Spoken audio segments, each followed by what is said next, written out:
Salah satu contoh yang deduktif itu adalah, misal ini jamaah tadi malam tidur, lalu kemudian dini hari bangun. Pas mau ke masjid subuh tadi, melihat di jalan itu basah, Pak, basah gitu. Maka apa kesimpulan yang muncul dalam logika pemikirannya bapak-bapak atau mas-mas atau ibu-ibu di sini? Tadi malam terjadi hujan. Pertanyaan saya, melihat hujan apa enggak? Tidak. Tapi kenapa bisa meyakini turun hujan? Padahal kita tidak melihat secara langsung. Kita tidak direct langsung melihat hujan itu turun. Tapi kita hanya melihat bekasnya saja, sisanya saja, sesuatu asar, ada pengaruh-pengaruhnya dari kejadian yang memang terjadi, tapi kita tidak melihat kejadian itu. Cukup melalui wasilah, sisanya, bekasnya, pengaruh-pengaruhnya saja, itu sudah dimasukkan dalam sebuah hal yang masuk akal, logis. Itu yang disebut dengan logika deduktif tadi. Kita nggak perlu melihat langsung, cukup kita melihat pengaruh-pengaruhnya, bekas-bekasnya, dan lain sebagainya. Kita akan mengatakan kita meyakini hal itu tanpa harus melihat langsung. Hadirin jamaah sekalian, cinta tidak buta. Begini, kalau kita melihat saat ini macam-macam narasi yang muncul, khususnya di bulan Rabiul Awal ini, Masya Allah, tentunya banyak konten-konten bagaimana kita harus mencintai Rasulullah SAW. Tapi menariknya juga, momentum Rabiul Awal ini juga digunakan, dimanfaatkan oleh mereka yang tidak senang dengan Rasulullah, memunculkan narasi-narasi yang tidak baik. Macam-macam lah. Rasulullah itu kalau kita perhatikan, maka prinsip yang pertama adalah cintai Rasulullah bukan dengan cinta yang logika, tapi cinta yang imani. Cintai Rasulullah bukan dengan logika, tapi prinsipnya adalah cintai Rasulullah dengan iman. Maka kenapa kita tahu rukun iman ada Alhamdulillah masih fokus seperti ya. Rukun Islam ada Oh alhamdulillah ya. Ya. Kepada Nabi dan kepada Rasul masuk rukun iman apa rukun Islam? Rukun iman. Dan kita mengetahui iman ini kontekstualnya adalah kontekstualnya adalah ghaibiyah. Yu'minuna bil ghaib, mengimani yang ghaib, bukan mengimani yang nyata. Maka kalau kita berbicara rukun iman yang 6 itu, totalitas semuanya ghaib perkaranya. Maka salah satunya adalah kepada iman Nabi dan Rasul. Ini masuk ghaibiyah. Tapi menariknya, ketika kita melihat Rasulullah adalah sosok manusia, sama halnya dengan kita. Tapi ketika kita mencintai Rasulullah, rumusnya berbeda ketika kita saling mencintai sesama manusia. Contoh, adinda kita ini belum nikah kan ya? Iya kelihatan kok ya. Iya belum nikah. Tadi waktu salaman sama beliau auranya memang belum ini ya. Ya kan tadi kita salaman kan tadi ya. Mohon maaf, Mas siapa? Nama? Fayyad. Masya Allah. Mas Fayyad yakin kan? Punya jodoh kan? Masa depan yakin kan? Lu masuk gak yakin Mas? Yakin kan? Yakin. Insya Allah menikah punya jodoh. Dan Allah sudah menyiapkan takdir. Oh, Mas Fayyad kan hafal Quran. Nanti silakan buka surat ke-16 ayat ke-72. Itu tiap orang sudah punya takdir. Oke? Pertanyaan saya sekarang. Mas Fayyad bisa mencintai calon istrinya sekarang di alam ruh nggak? Di alam takdir Allah, di alam ghaibiyah, bisa mencintai enggak?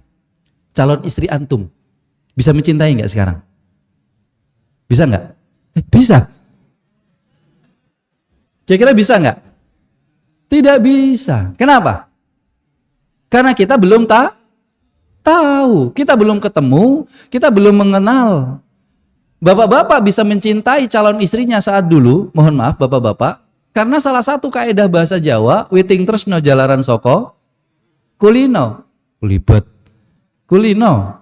Adanya interaksi, adanya komunikasi, adanya pertemuan, akhirnya memunculkan rasa cinta karena bertemu. Itu kalau manusia satu dengan manusia yang lain. Sedangkan kita tahu Rasulullah itu manusia, innama ana basyarum mislukum. Al-Kahfi 110 itu. Rasulullah ini manusia biasa kayak kita ini. Tapi menariknya yuha ilayya, tapi status beliau Rasul. Maka Bagaimana kita berinteraksi dengan Rasulullah beda ketika kita berinteraksi dengan sesama manusia. Apa perbedaannya? Kembali ke rumus pertama, imani.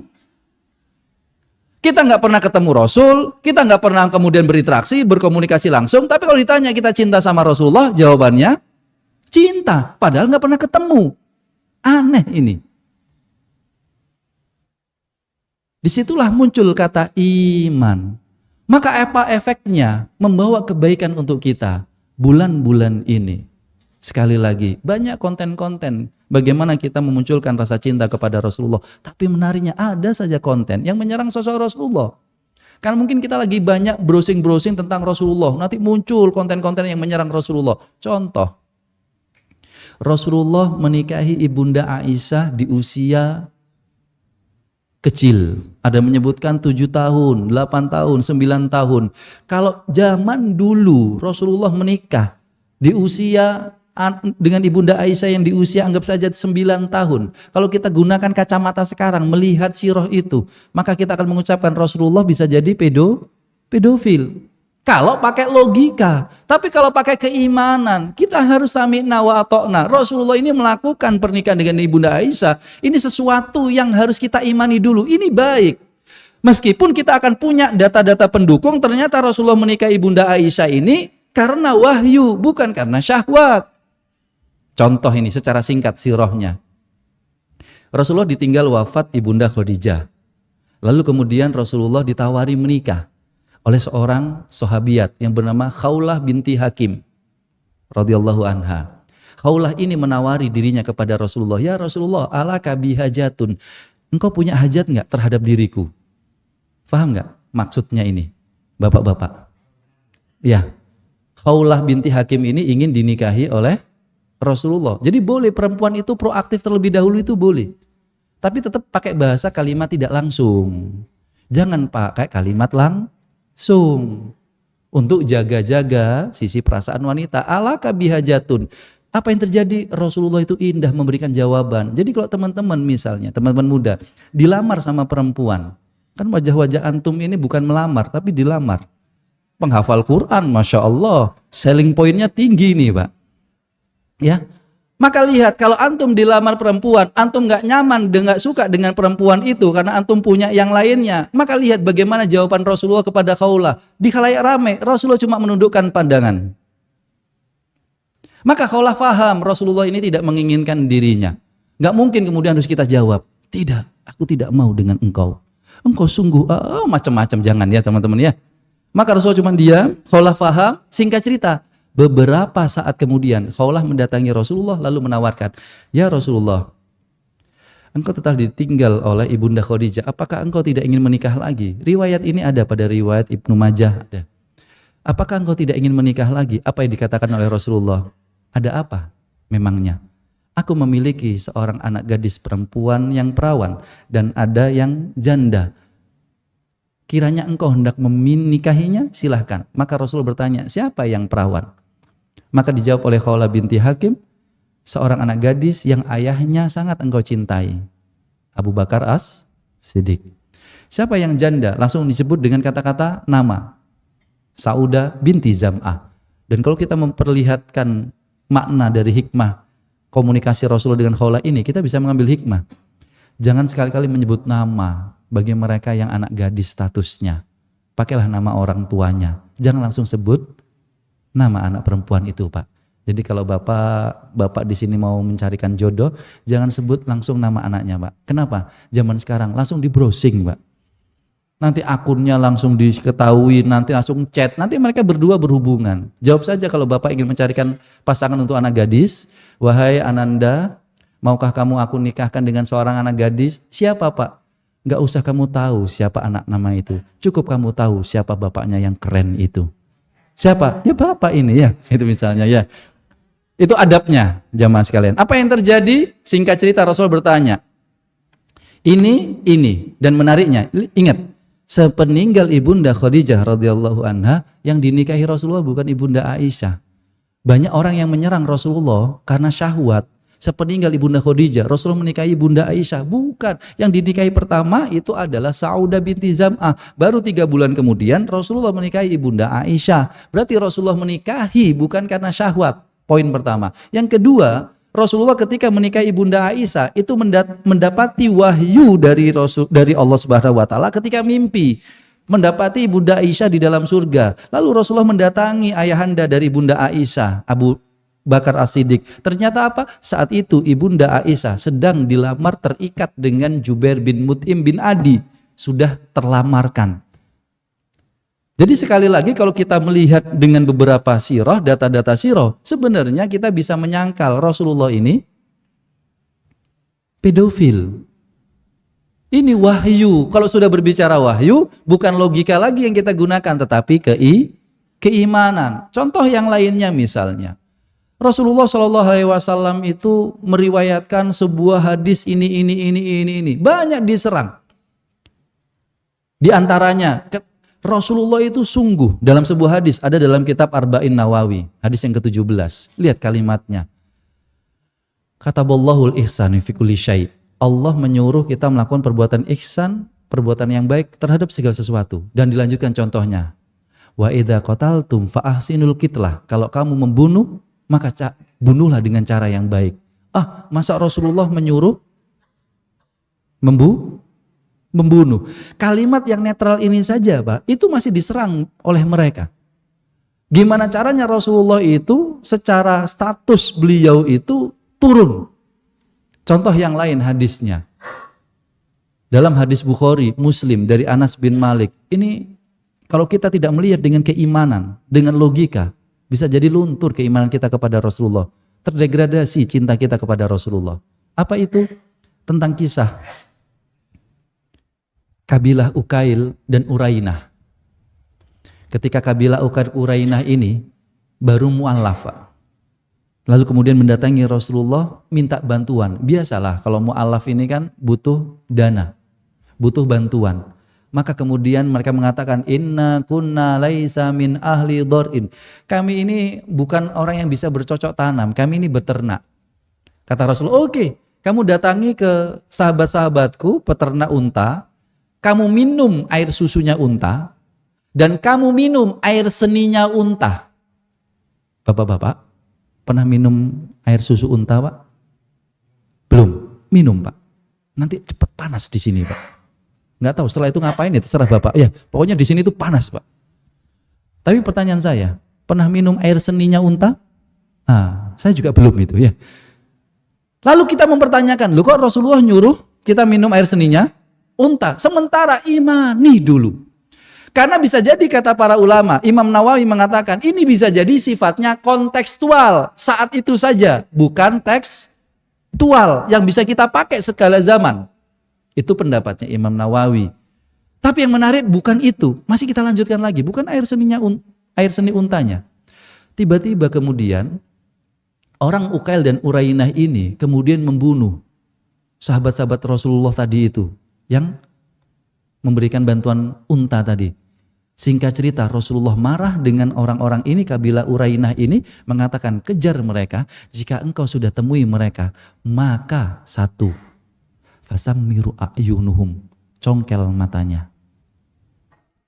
Waqta'u aydiyahum, potong tangan mereka dan potong kaki mereka. Wataroku fi harin syadid, dan tinggalkan mereka di padang pasir yang panas sampai mereka meninggal, mati. Pertanyaannya, kalau kita pakai logika, melihat hadis ini Bukhari Muslim, maka kita akan melihat Rasulullah kok kejam seperti itu. Maka yang harus kita lihat pertama kali adalah dengan keimanan. Kenapa? Karena kita harus mengimani apapun yang dilakukan Rasul ini. Itu sudah ilmu prinsip awalnya. Baru yang kedua kita kuatkan dengan data-data. Ternyata kita baca lagi siro-siro di riwayat-riwayat yang lain. Ternyata ditemukan memang seperti itu yang dilakukan Rasul. Karena tindakan Rasulullah jelas. Bedakan antara jelas dengan keras. Saya ulangi lagi, bedakan antara jelas dengan keras. Ini ucapan dosen kami ketika waktu itu kami diajari oleh beliau sirah tentang Fathul Mekah. Ketika Rasulullah membuat list 9 orang yang masuk dalam list DPO. Apa itu DPO, Pak? Daftar pencarian orang. Siapa yang menemukan mereka ketika Fathul Mekah, ketemu, malau dia bersembunyi dari balik kiswah Ka'bah, eksekusilah. Maka dosen kami menjelaskan, ini Rasulullah bukan bengis, Rasulullah ini bukan keras, tapi Rasulullah ini jelas menerapkan aturan-aturan Allah. Apa yang terjadi? Dari 9 orang itu cuma 2 yang dieksekusi. Yang sisanya juga nggak dieksekusi. Hindun binti Utsbah akhirnya masuk Islam, akhirnya menikah Abu Sufyan bin Harb, punya anak Muawiyah bin Abi Sufyan yang kemudian menjadi khalifah sepeninggal Ali bin Abi Thalib. Hindun padahal masuk dalam DPO. Ada Wahsy juga kemudian tidak dieksekusi. Bahkan dengan tidak dieksekusinya Wahsy itu, hikmahnya Wahsy berhasil membunuh Musailamah al-Kadzab, nabi palsu. Ketika Wahsy mengatakan, qataltu khairun nas wa qataltu syarrun nas. Aku telah membunuh manusia sebaik-baiknya manusia, Hamzah. Tapi aku juga pernah membunuh seburuk-buruknya manusia, Musailamah al-Kadzab, nabi palsu. Nah, jelas yang dilakukan Rasulullah ini. Apa yang terjadi? Lihat sirah lainnya, kisah riwayat yang lainnya. Ternyata Urainah ini, kenapa kok dalam tanda kutip dimutilasi? Musilat dalam bahasa hadisnya itu, muslatun.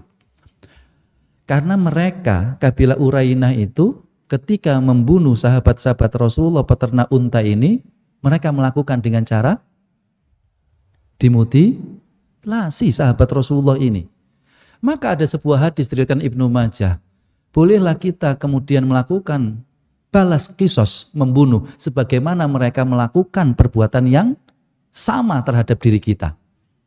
Karena mereka membunuh dengan dimutilasi, kemudian mereka juga kemudian dieksekusi dengan dimutilasi. Tapi menariknya, Ibnu Qatadah menyampaikan, mulai setelah itu Rasulullah melarang memutilasi. Jadi sekali lagi, wahyu semuanya ini. Jangan sampai ketika kita mendengarkan sebuah riwayat yang itu digunakan menjadi peluru untuk menyerang Rasulullah, kita langsung mengiyakan hanya gara-gara logika kita. Kecintaan kita kepada Rasulullah bukan cinta buta, cinta yang didasarkan oleh sebuah ilmu. Dari iman, kemudian dengan logika-logika yang kita bangun supaya kita bisa mengembalikan fakta yang mereka tampilkan saat ini. Hadirin jamaah sekalian. Imam Al-Ghazali menarik ketika menyampaikan Al-Kahfi ayat ke-110 tadi. Statement beliau mengatakan, apapun ayat tentang kemuliaan Rasulullah, semuanya memuara pada satu ayat, yaitu Al-Kahfi 110. Contoh, teman-teman, bapak-bapak, hadirin jamaah sekalian, coba sebutkan ayat di dalam Al-Quran yang berbicara tentang kemuliaan Rasulullah. Yang populer, misalnya apa? Laqad kana lakum fi Rasulillah uswatun hasanah. In kuntum tuhibbunallaha fattabi'uni yuhibbukumullah. Dan beberapa tentang sosok Rasulullah. Rasulullah itu lembut, tidak berhati keras dan sebagainya. Semuanya memuara pada satu ayat. Yang itu tadi, Al-Kahfi 110. Lihat kalimatnya. Innama ana basyarum mislukum yuha ilayya. Lihat urutannya dulu. Aku manusia biasa, baru yang kedua Rasul. Kenapa nggak ditukar? Kenapa nggak Rasul urutan pertama? Kenapa kok aku manusia biasa? Karena kalau Rasulullah diletakkan di pertama, Rasulullah itu sebagai utusan Allah yang dekat sama Allah, gampang berkomunikasi dengan Allah, diberikan kemudahan oleh Allah. Lalu kita manusia biasa meniru Rasulullah, berat atau susah? Kita manusia biasa disuruh niru Rasul yang utusan Allah. Berat apa susah? Susah. Maka Rasul menyebutkan, ana basyarum mislukum, aku ini manusia biasa seperti kamu. Sehingga karena level kita sama di awal ini, kita termotivasi untuk meniru Rasul sebagai uswatun hasanah kita. Karena sama potensi basyariahnya. Rasulullah bisa marah, kita marah bisa juga. Rasulullah sedih, kita bisa sedih. Rasulullah dilematis, kita juga dilematis. Rasulullah juga pernah dibuat tidak tenang oleh istri. Kita juga para suami pernah dibuat tidak tenang oleh istri. Benar Pak? Pak, benar. Tenang terus panjenengan dengan istri. Alhamdulillah ya. Sehingga apa? Rasulullah pernah dizolimi, kita pernah dizolimi. Maka yang bisa kita tiru dengan basyarum mislukum, apapun yang Rasulullah lakukan bisa dikerjakan, kita bisa menirunya. Contoh, kita dizolimi. Kita lihat yuk sirahnya Rasul bagaimana kalau dizolimi. Wih, Masya Allah, gini ya caranya Rasulullah itu membalas kezoliman orang. Bisa kita tiru, Pak. Hadis riwayat Imam Muslim. Ketika Rasulullah sedang sholat, kemudian punggung beliau dikasih kotoran bangkai unta. Lama Rasulullah sujud sampai putri beliau Fatimah membersihkan. Langsung kemudian Rasulullah saking lamanya sujudnya tadi itu tidak mau mengotori sekitaran Ka'bah. Langsung setelah itu berdoa, Allahumma alaika bi Abi Jahl, Allahumma alaika bi Umayyah bin Khalaf, Allahumma alaika bi Utsbah bin Rabi'ah, Allahumma alaika bi Syaibah bin Rabi'ah. 7 orang disebutkan Rasulullah. Karena 7 orang itu yang menzolimi Rasulullah. Berarti kalau kita dizolimi, kita bisa niru apa yang dialami Rasulullah. Cukup berdoa. Dengan doanya apa? Ya niru Rasulullah tadi. Singkat, padat, akurat, tajam, terpercaya. Cuma 3 kata Pak. Allahumma alaika bi, sebut nama. Terjemahannya bagaimana? Sederhana. Allahumma, ya Allah, alaika, kepadamu, bi Abu Jahal, urusan Abu Jahal. Gampangnya, Allahumma alaika bi Abi Jahal. Ya Allah, urusan Abu Jahal, urusanmu ya Allah. Engkau kasih hidayah, silahkan ya Allah. Engkau kasih azab, silahkan ya Allah. Urusanmu ya Allah. Kan indah. Maka kalau bapak, ibu, teman-teman dizolimi, doakan saja pakai itu. Allahumma alaika bi, sebut nama. Cuma mohon maaf, ada perbedaan juga Pak kita dengan Rasul. Kenapa? Karena Rasul yuha ilayya. Setelah Rasulullah menyebutkan aku ini manusia biasa agar kita termotivasi meniru Rasul, baru kemudian ada batasan ilmunya. Yuha ilayya, cuma aku ini Rasul. Kamu manusia biasa, ada ilmu yang memberikan batasan-batasan kita bagaimana mencintai Rasul. Cinta tidak buta, ada ilmunya. Kalau Rasul mengatakan Allahumma alaika bi Abi Jahl, apa yang diinginkan Rasul, Pak? Hidayah atau azab buat Abu Jahal? Ayo jujur. Hidayah. Allahumma alaika bi Abi Jahl. Hidayah. Tapi kalau panjenengan yang pakai, kayaknya beda-beda dikit ya Pak ya. Allahumma alaika bi tetangga saya itu ya Allah.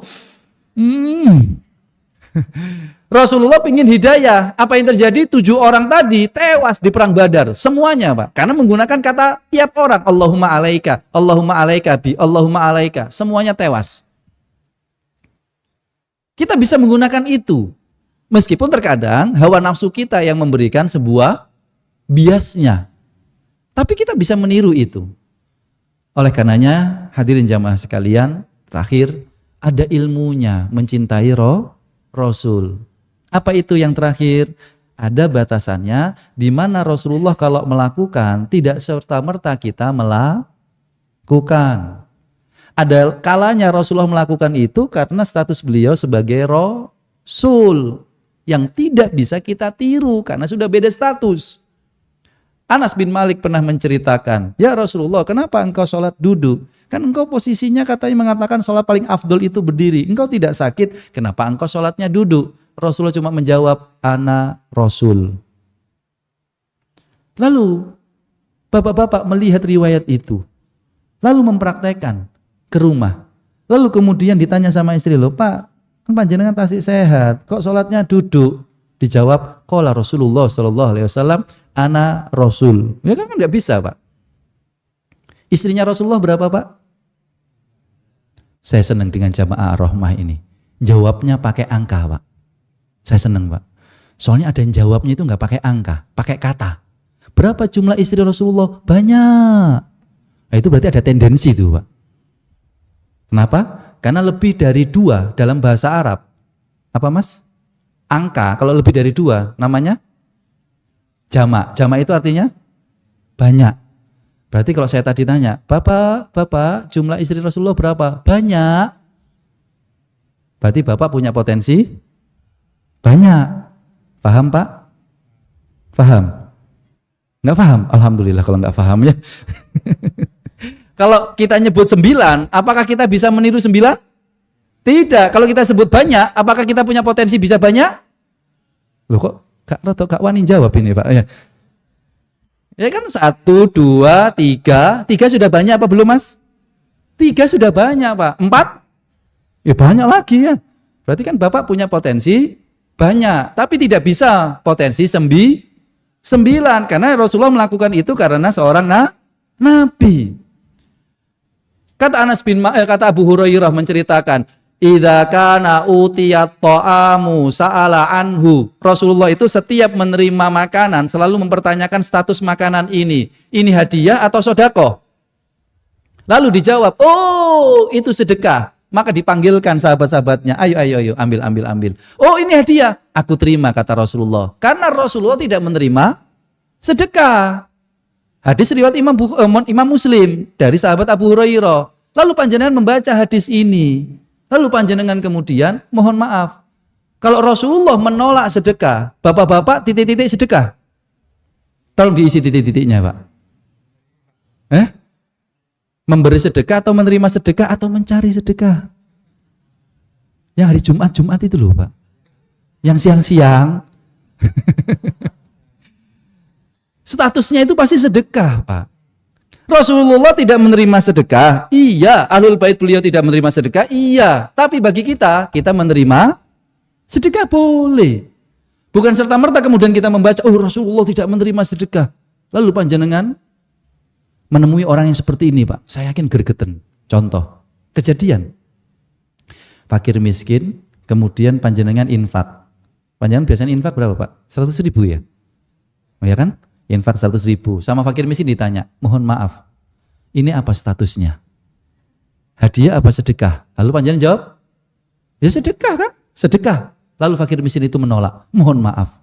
100.000 ini Pak, 100.000. Mohon maaf, tidak menerima sedekah, hanya menerima hadiah. Panjenengan gergeten nggak sama fakir miskin kayak gini Pak? Gergeten. Lalu ditanya, apa? Kenapa nggak mau nerima? Qala Rasulullah SAW, Rasulullah tidak menerima sedekah. Saya ingin meniru Rasulullah SAW. Ya tidak juga. Cinta harus ada ilmunya. Cinta tidak buta. Sama halnya banyak jamaah sekalian. Kalau kita memperhatikan, apa hikmahnya? Nanti ada kisah pada surat yang ke-33, ayat ke-28, 29. Bagaimana Rasulullah kemudian dilematis dengan istrinya Aisyah dan Hafsah dan seterusnya. Itu hanya dialami oleh Rasulullah. Sedangkan kita memiliki batasan-batasan untuk mencintai Rasulullah dalam status beliau saat melakukan itu sebagai Nabi dan Rasul. Oleh karenanya hadirin jamaah sekalian, mari cinta tidak buta, harus cinta dengan ilmu supaya kita bisa satu, tambah mencintai Rasulullah SAW. Dan yang kedua, kita bisa melawan narasi-narasi yang mendiskreditkan, yang menyalahkan, bahkan yang memfitnah Rasulullah SAW dengan cinta kita yang tidak buta kepada Rasulullah SAW. Semoga Allah mampukan kita dan Allah maukan kita untuk selalu dan senantiasa mempelajari sirah Rasulullah SAW dengan para sahabat radhiyallahu anhum. Dengan itu kita bisa semakin mencintai beliau sallallahu alaihi wasallam. Kita akhiri dengan doa kafaratul majlis. Subhanakallahumma wa bihamdika asyhadu an la ilaha illa anta astaghfiruka wa atubu ilaik. Wassalamualaikum warahmatullahi wabarakatuh.